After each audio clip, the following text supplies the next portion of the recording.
Selfie ఇది మొన్ననే మనకు గుర్తుంది కదా.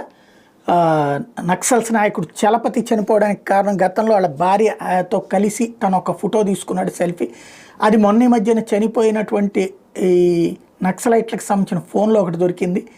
దాంట్లో ఉన్నటువంటి ఆ ఫోటోని ఆర్టిఫిషియల్ ఇంటెలిజెన్స్ ద్వారా ఐడెంటిఫై చేస్తే ఎక్కడుంది అన్నటువంటి విషయం తేలి అక్కడికి వెళ్ళి కాల్చి చంపారన్నట్టుంది. ఇప్పుడు సేమ్ సెల్ఫీ ఒక గ్యాంగ్స్టర్ని లేపేయడానికి అరెస్ట్ చేయడానికి ఉపయోగపడింది. అమెరికా అరెస్ట్ చేసింది బ్రిటన్లో ఉన్నటువంటి గ్యాంగ్స్టర్కి సంబంధించి డ్రగ్ రింగ్ లీడర్ ఎవరైతే మోస్ట్ వాంటెడ్ అని అమెరికా ఇంతకుముందు ప్రకటించిందో తను బ్రిటన్లో ఉన్నాడన్నటువంటి విషయం బయటపడింది. ఆ డ్రగ్ లీడర్కి వచ్చేటప్పటికి ఒక అందగత్తె అయినటువంటి భార్య ఉంది. సినిమాల్లో కానీ నిజ జీవితంలో కూడా అదేంటో మహా అందగత్తెలు ఈ నక్సలైట్లకి తీవ్రవాదులకి, నక్సలైట్లకు కాదనుకోండి తీవ్రవాదులకి స్మగ్లర్లకి భార్యలుగా ఉంటూ ఉంటారు.